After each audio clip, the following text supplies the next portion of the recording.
A população mundial é de 6 bilhões de habitantes. Nessa população, as pessoas distinguem-se uma das outras em termos de idade, raça, sexo e caráter. Entretanto, de acordo com a perspectiva divina, existem somente dois tipos de pessoas: os que abraçam o túmulo da desesperança e os que superam a falta de esperança e vivem no aguardo da ressurreição e da vida. Originariamente, Deus não criou o homem como um ser sem esperança. Foi o homem que deu as costas para Deus e caiu no poço do desespero. O filósofo dinamarquês Kierkegaard definiu o homem que não tem esperança como aquele que sofre de uma enfermidade fatal. Por que o homem chegou a esse ponto? A desesperança chegou à humanidade por causa do pecado. Rejeitar Deus foi um pecado indelével para a humanidade. A consequência do pecado foi a morte, e o medo da morte reflete na sombra da desesperança. Portanto, nenhum ser humano está livre do medo da morte. A cada momento de sua vida, o homem paga o preço de viver à sombra da morte. É por causa da morte que o homem está destinado a viver em meio ao vazio e à falta de sentido que a desesperança provoca. A vida de desesperança produz o vazio e a falta de sentido. Muitas pessoas levam uma vida agitada e se esquecem do vazio espiritual e da falta de sentido que vivenciam. Tudo parece prazeroso, mesmo quando não se pensa no sentido da vida. Muitas vezes, as pessoas consolam-se argumentando: que sentido tem a vida? Não é nada mais do que um acontecimento repetitivo, que consiste em dormir e acordar, trabalhar e comer. Mesmo assim, caímos num poço de desesperança quando nossa vida passa por dificuldade, exatamente no momento em que pensávamos ser perfeitos e estar seguros. Ao sermos repelidos por alguém, ao perdermos uma pessoa amada ou diante de um fracasso no trabalho, nossa alma se desespera como se estivéssemos diante de uma tempestade. Então, nos damos conta de que todo o esforço e toda a seriedade investidos de nada nos servem. É nesse momento que o homem sente a vida não ter nenhum sentido. Eclesiastes 1, 2 e 3 diz: que grande inutilidade, diz o mestre, que grande inutilidade, não faz sentido. O que o homem ganha com todo o seu trabalho em que tanto se esforça debaixo do sol? Só percebemos a verdade dessa declaração do sábio Salomão à medida que os anos passam. Há ocasiões em que nos sentimos frustrados e incapazes diante do rumo das coisas. Por mais forte que seja a nossa vontade, sempre há algo que não acontece como gostaríamos. E mais, sentimos-nos sob o peso de uma força cada vez mais opressora. Há coisas que nos escapam por mais que nos esforcemos dia e noite e comamos o pão do sacrifício para alcançá-las. É então que nos sentimos sem esperança e incapazes. Ishigawa da Kovoco, conhecido poeta japonês, foi muito pobre durante toda a sua vida. Conta-se que, apesar de todo o seu esforço, ele não conseguiu superar a pobreza. Por isso, chegou a ponto de recorrer à quiromancia, a fim de que as linhas de suas mãos fossem lidas. Todo homem sente-se incapaz diante do futuro. Seu esforço parece um punhal de papel dobrado diante do imponente de opor-se àquilo que a pessoa vê diante dela. É como tratar de deter as ondas com o corpo e quebrar a rocha com as mãos. Muitas pessoas sem o poder para se opor à corrente do que está para acontecer, veem brotar em seu coração um forte sentido de desesperança. Recorrem, então, a curandeiros e parapsicólogos. Por quê? Pela incapacidade, pelo temor e pela ansiedade que sentem. Como não podem vencer os acontecimentos, recorrem aos que dizem ter a capacidade para mudar o rumo de seu futuro, ainda que seja somente por um pouco. Além disso, sem exceção, essas pessoas não têm esperança porque temem a morte. O homem sente-se vazio ao ver que muitos morrem por acidentes de aviões, trens e automóveis. A morte é algo de que o homem não pode fugir, tampouco pode se preparar para esse momento, porque chega de forma inesperada. Assim, o homem é vulnerável diante da morte e vive sem esperança. Quem nos pode curar dessa enfermidade? Como vimos, todo homem sofre de uma enfermidade letal, o caminho para a morte, e se desespera pelo fracasso e pela frustração na vida. Se ele não é curado dessa enfermidade, por mais que ele tenha dinheiro, fama e poder, não poderá alcançar a verdadeira felicidade. O prazer oferecido pelo mundo é como o vento, passa rapidamente e não volta. Então o homem faz um plano para vencer a falta de esperança. O homem esforça-se continuamente para superar a desesperança. Há ocasiões em que os métodos que ele usa para isso parecem ser as melhores soluções. No entanto, por fim, tudo se mostra inútil. O primeiro plano do homem é ignorar. A primeira tática planejada pelo ser humano para superar a desesperança é ignorar a situação. O homem sente falta de esperança, mas nega a realidade desse sentimento. É como um avestruz que tenta escapar do caçador, esconde a cabeça num buraco e pensa estar invisível, mas termina sendo morto. Quando menino, presenciei algo parecido. Perto de um homem que trabalhava em nossa casa, vi um falcão que dava voltas ao redor de nós. O homem disse: "Esperem aqui um momento, vou capturar esse falcão." Ao notar que o homem estava pronto para capturá-lo, o falcão ficou com medo e abaixou a cabeça. Claro, seu reflexo de esconder a cabeça em meio aos arbustos dizia que ele não veria o homem, e o homem, por sua vez, também não o veria. Sua cabeça estava de fato escondida, mas sua cauda estava levantada. O homem pôde capturar o falcão sem grandes esforços. Pensar que algo não existe porque não pode ser visto é o consolo de alguém que não tem esperança. Não é nada mais do que viver segundo os instintos naturais. Por acaso, a falta de esperança deixa de existir por nós a ignorarmos? A ignorância pode escondê-la por um pouco, mas nos devemos dar conta de que, por trás dela, uma desesperança ainda maior nos aguarda. Se ignorarmos nosso desespero para superar um obstáculo, seremos presa de uma cadeia de desesperanças.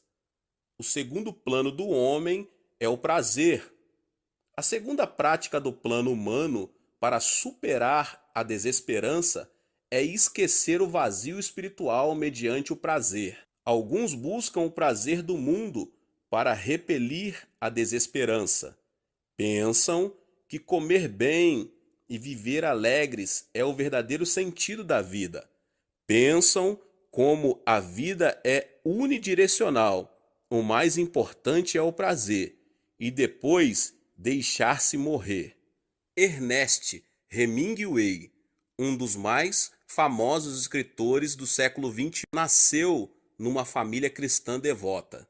Seu pai era médico e nunca abandonou o sonho de servir em missões, e sua mãe era uma mulher consagrada e dedicada a criar o filho nos caminhos do Senhor. Entretanto, Hemingway afastou-se do Senhor, viveu longe dele e terminou se suicidando. Ele escreveu romances como Adeus às Armas e Por Quem os Sinos Dobram. Em 1954, Hemingway ganhou o Prêmio Nobel de Literatura por sua obra de maior destaque, O Velho e o Mar. De acordo com os valores do mundo, ele teve uma vida próspera, em meio à fama e ao reconhecimento. No entanto, sua vida não foi tão prazerosa. Ele se casou 4 vezes e fracassou 3 vezes no matrimônio. Ao viajar pela África, sofreu 2 acidentes aéreos. Mesmo assim, não se deu conta do chamado de Deus. Quis encontrar o prazer no álcool e na imoralidade sexual. Sua vida centrada no prazer fez que, apesar do sucesso alcançado, ele vivesse sempre ansioso e deprimido. Em 2 ocasiões, Ernest precisou receber tratamento de eletrochoque numa clínica psiquiátrica, mas terminou se suicidando com um tiro em 1961. Ernest Hemingway buscou o prazer do mundo para vencer a falta de esperança, mas acabou num abismo mais profundo de vazio espiritual e falta de sentido. Em seus últimos dias de vida, escreveu um bilhete que dizia: "Estou vivendo em meio à solidão e ao vazio. Sinto-me como um rádio que, ao ficar sem bateria, tenta conectar-se em alguma tomada, mas não a encontra. Sinto-me tão impotente como uma lâmpada cujo filamento se partiu." Certamente, Hemingway levou uma vida de risos e prazeres. No entanto, o prazer passageiro levou-o a uma desesperança maior. O prazer não pode curar a origem da desesperança do homem. O terceiro plano do homem é a filosofia. O terceiro método do plano elaborado pelo homem para superar a desesperança é o conhecimento. Alguns tentam vencer esse sentimento mediante a sabedoria humana. Certo dia, um famoso filósofo chinês tocava jangu, que é um instrumento de percussão de origem oriental. Quando alguns vizinhos, ao ver aquilo, aproximaram-se e lhe perguntaram: "Olá, por acaso você tem alguma boa notícia?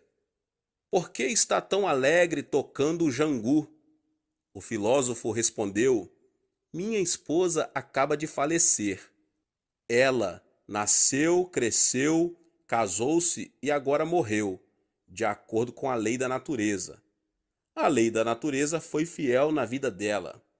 Isso não é motivo de celebração?" Esse fato só demonstra a intenção que o homem tem de aniquilar a desesperança. No entanto, querer preencher a falta de esperança com rudimentos do mundo é tolice. A filosofia não passa do desejo de livrar-se do desespero humano por meio de palavras vãs de persuasão, sem querer se dar conta da sua essência. O quarto plano do homem são as religiões. As religiões são o quarto meio que o homem faz uso na sua tentativa de reduzir nele a ausência de esperança. Sabe por que existem tantas religiões no mundo? A principal razão é que as pessoas querem dominar a falta de esperança, pondo sua esperança em alguma coisa.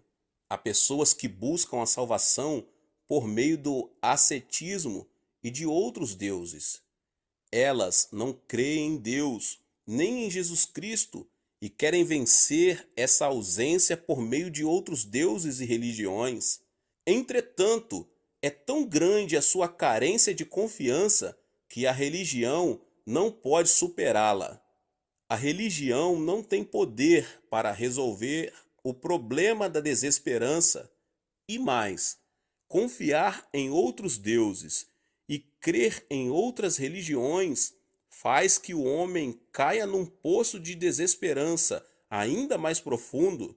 Não há salvação em nenhum outro, pois debaixo do céu não há nenhum outro nome dado aos homens pelo qual devamos ser salvos. Atos 4:12. Agora que nós ouvimos todos os planos que o homem faz para superar a sua desesperança, podemos nos dar conta de uma verdade. Pelas próprias forças, nenhum homem aqui na terra pode sair do abismo da desesperança. Agora, eu vou lhes mostrar o plano de Deus para vencer a falta de esperança. Todos os planos elaborados pelo homem para vencer a falta de esperança têm fracassado. Por si mesmo, o ser humano não pode fazer nada, mas Deus pode todas as coisas. Por isso mesmo, devemos buscá-lo, para que nos encha de confiança. Foi Ele que nos criou e nos deu a vida eterna. Se tão somente confiarmos em seu poder e autoridade, alcançaremos o nosso objetivo, uma vez que o plano divino para o homem que o busca consiste na recuperação da esperança. Costuma-se dizer que no coração do homem existem dois cavalos, um chamado desesperança, outro chamado esperança. O rumo da vida é determinado pelo cavalo que for mais alimentado. Se nutrirmos o cavalo desesperança, a preocupação, a ansiedade e o temor se intensificarão e correremos para esse lado. Ao contrário, meus irmãos e minhas irmãs, se sustentarmos o cavalo da esperança, nossa vida será levada pela esperança. Deus quer que alimentemos o cavalo esperança que há em nosso coração. Com o propósito de dar esperança, o Senhor providenciou a remissão do pecado do homem por meio de seu Filho, Jesus Cristo, e permitiu que o ser humano alcançasse a segurança por meio do amor de Cristo.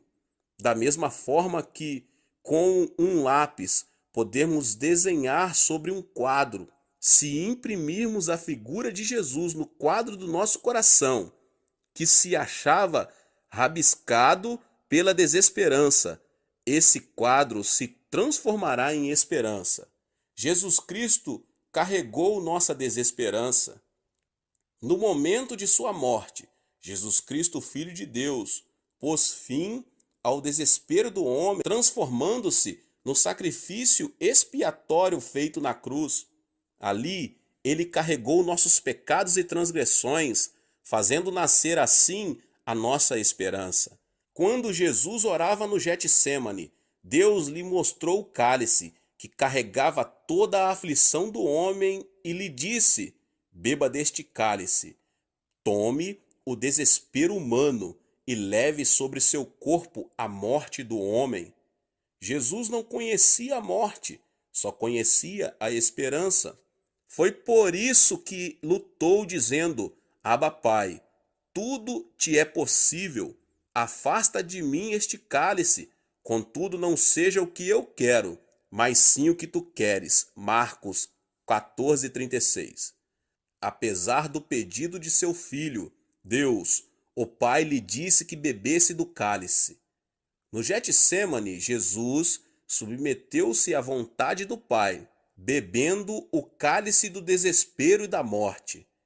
Ele se converteu em desesperança, pecado, maldição. Foi afligido pelos golpes, levou a cruz e subiu ao Monte Calvário. Foi pregado pelas mãos e pelos pés. Jesus Cristo foi crucificado para redimir a recusa, a extrema aflição e a morte da humanidade. Ele foi sepultado, depois de ter levado sobre si a ausência de esperança do homem, mas fez que ela desaparecesse, venceu a morte e o Hades e ressuscitou. Por isso, ele pôde dizer: Eu sou a ressurreição e a vida. Aquele que crê em mim, ainda que morra, viverá. E quem vive e crê em mim não morrerá eternamente.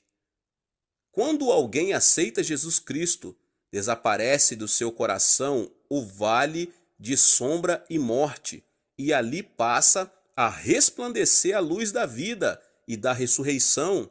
A desesperança do homem foi superada quando, na cruz do Calvário, Jesus declarou: Está consumado. Não é preciso sofrer com a praga da morte e da ausência de esperança, pois a cura oferecida por Cristo Jesus faz nascer em nós a plena confiança. Bendito seja o Deus Pai de nosso Senhor Jesus Cristo. Conforme a sua grande misericórdia, ele nos regenerou para uma esperança viva por meio da ressurreição de Jesus Cristo dentre os mortos. 1 Pedro 1,3. A esperança tem o poder de ressuscitar mortos. Um soldado chegou a um hospital militar com poucas chances de sobrevivência, após ter sofrido um ferimento grave. Ao passar diante de sua cama, o médico disse impensadamente: Se não morrer até a madrugada de amanhã, este jovem ainda terá esperança de vida. O soldado, que estava a um passo da morte, conseguiu escutar a voz do médico.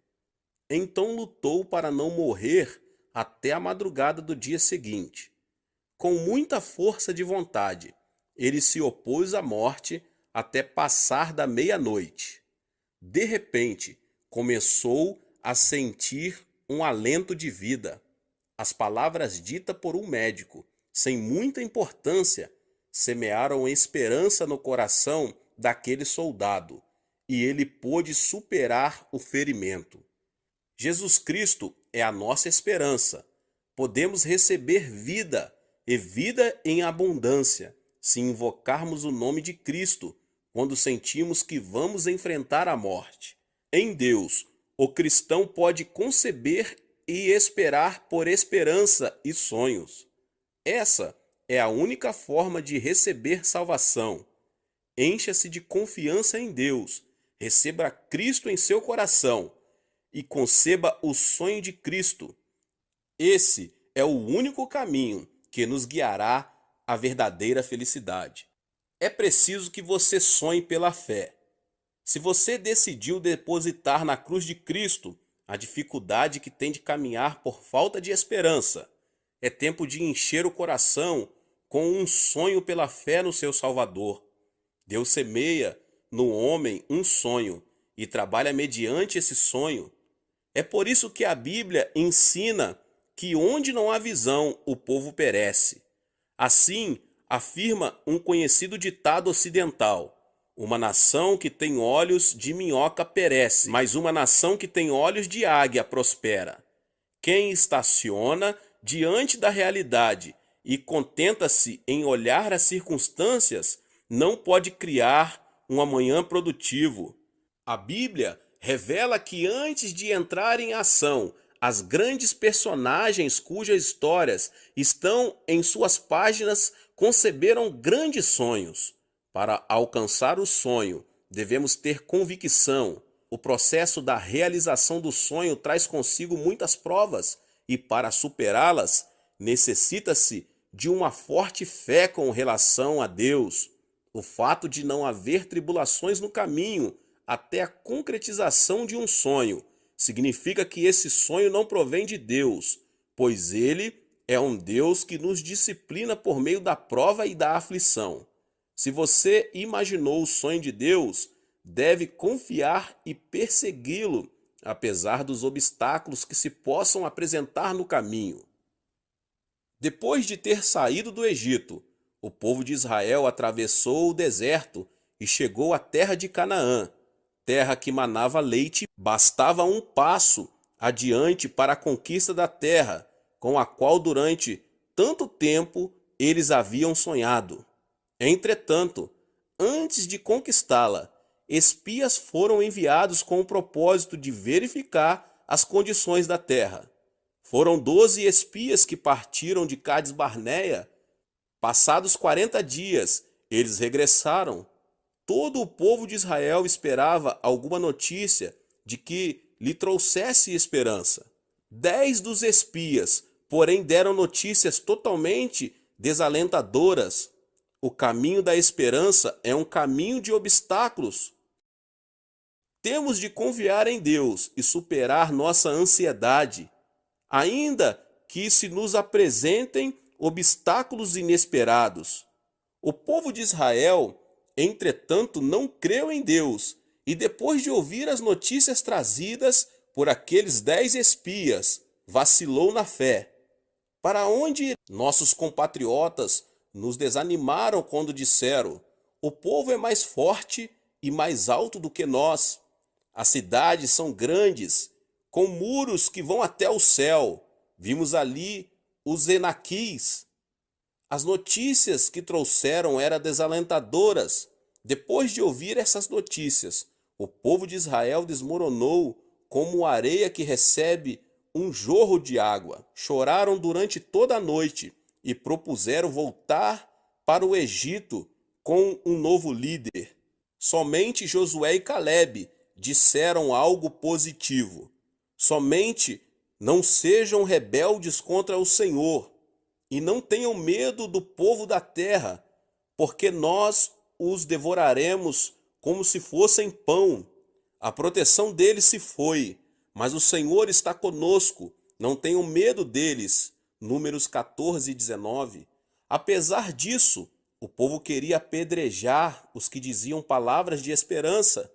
De repente, a glória de Deus apareceu em meio à nuvem, e os 10 espias que deram más notícias morreram instantaneamente. E pelo fato de terem repelido a esperança, Deus fez o povo de Israel vagar pelo deserto durante 40 anos. Por outro lado, porque Josué e Caleb tinham abraçado a esperança, o Senhor permitiu que eles e seus descendentes entrassem na terra onde manavam leite e mel. Deus não está com os que perdem a esperança, nem acompanha os que a repelem e proferem palavras negativas e destrutivas. Ele se compraz em correr com aqueles que marcham para a esperança. É óbvio que no caminho muitos espinhos e abrolhos podem ser encontrados. É um tempo de prova e de aflição. É importante não ter medo, não vacilar na fé, mas avançar com coragem. Há 160 anos, a Dinamarca perdeu a guerra contra a Prússia. Ao ser derrotada, teve de pagar a indenização e entregar à Prússia 2 estados do seu país. A Dinamarca ficou com a península de Jutland, onde a terra permanecia congelada durante a maior parte do ano. Era pantanosa e caía muita neve. Era uma região tão abandonada que nela não crescia nenhuma árvore. Por causa da guerra, os dinamarqueses haviam gastado muito dinheiro e estavam falidos. Os jovens passavam o dia embebedando-se nas ruas porque não conseguiam trabalho. E para sobreviver, as mulheres se prostituíam com estrangeiros. Estavam sem esperança, questionando se a Dinamarca poderia se reerguer. Dando-se por vencidas, as pessoas diziam: não é possível, é a morte, tudo vai mal. Entretanto, houve 2 pessoas que, em meio às circunstâncias, proferiram palavras de esperança. Um deles foi o pastor Grundtvig. Ele afirmou que a nação podia se levantar em meio à adversidade e passou a fundar escolas na zona rural. Ele criou também um movimento cujo lema era: Amemos Deus, amemos o país, amemos a natureza. Ele trabalhou para mudar a mentalidade do povo por meio da palavra de Deus. Assim, procurou agir de tal maneira que as pessoas tiveram esperança e mudassem sua maneira de pensar. Outra pessoa que trabalhou para reerguer o país foi o capitão Dalgas. Ele iniciou um projeto que consistia em arar o terreno de Juntland e teve o sonho e a esperança de recuperar a terra perdida. Obviamente, todas as árvores que eram plantadas morriam em pouco tempo. Ele, porém, investigou a maneira de fazê-las crescer e, finalmente, ao melhorar uma espécie extraída dos Alpes, pôde desenvolver um tipo de árvore que crescesse em baixas temperaturas. Plantou essas árvores na orla marítima e, dessa maneira, usou-as como quebra-vento para os vales. As árvores passaram a servir de anteparo e a de impedir que o vento forte vindo do mar atravessasse o vale. Isso não permitia que a terra ficasse congelada e as pessoas começaram a semear. Dalgas fez também que se tirasse toda a água das terras pantanosas, convertendo-as em terra fértil para a semeadura. Graças ao esforço do seu povo, a Dinamarca converteu-se no país número 1 em agricultura. Como isso foi possível? As circunstâncias eram as piores. Eles haviam perdido a guerra, a economia do país estava arrasada e não havia terra fértil para ser semeada. O clima era frio e parecia que a primavera nunca ia chegar. No entanto, Grundtvig e Dalgas levantaram suas vozes. Não vamos abandonar a esperança, e procuraram transformar as circunstâncias. Em consequência disso, os dinamarqueses começaram a sonhar, e isso se converteu na força motriz que permitiu a Dinamarca ser o país que é hoje. Trata-se de um povo que, por meio de sonhos, superou as circunstâncias e conquistou uma grande vitória. Dessa forma, devemos ter a convicção de que nossos sonhos podem se tornar realidade e superar as adversidades. Deus não usa pessoas negativistas com mentalidade que tende a perder. Deus permite um sonho maior às pessoas que, apesar da pouca esperança que lhes resta, apegam-se a ela, não a abandonam e pensam ativa e positivamente. Deus abençoa e dá vitória ao indivíduo, grupo ou país que guarda a esperança. Saiba que correr para a esperança é o início de uma vida feliz. É preciso projetar uma esperança junto com Jesus. Há um romance intitulado A Letra Escarlate, cujo protagonista é uma mulher que, por causa do pecado, tem gravada em seu corpo a indelével letra A, significando adultério. Isso descreveria a humanidade que, por se rebelar contra Deus, carrega em seu coração uma desesperança irremovível. A sombra da desesperança que nos foi gravada na pele, mas ainda no coração, é algo tão profundo e grande que nada neste mundo consegue apagá-la. Para esquecer a falta de esperança por um instante, a única coisa que o homem tenta fazer é ignorá-la e recorrer à filosofia e às religiões. A desesperança não se desfaz pelo esforço humano. O apóstolo Paulo, que conhecia essa realidade, escreveu: Miserável homem que eu sou, quem me libertará do corpo sujeito a esta morte? Romanos 7:24. As Escrituras ensinam que aquilo que é impossível para o homem é possível para Deus. Deus operou nosso coração para desfazer o câncer da desesperança e projetou nele uma esperança eterna. Essa esperança é Jesus Cristo. Dessa forma, quando aceitamos Jesus Cristo e projetamos esperança em nosso coração, começamos a andar pelo caminho da felicidade. Deus abençoe a vida de cada um dos irmãos. Que palavra maravilhosa!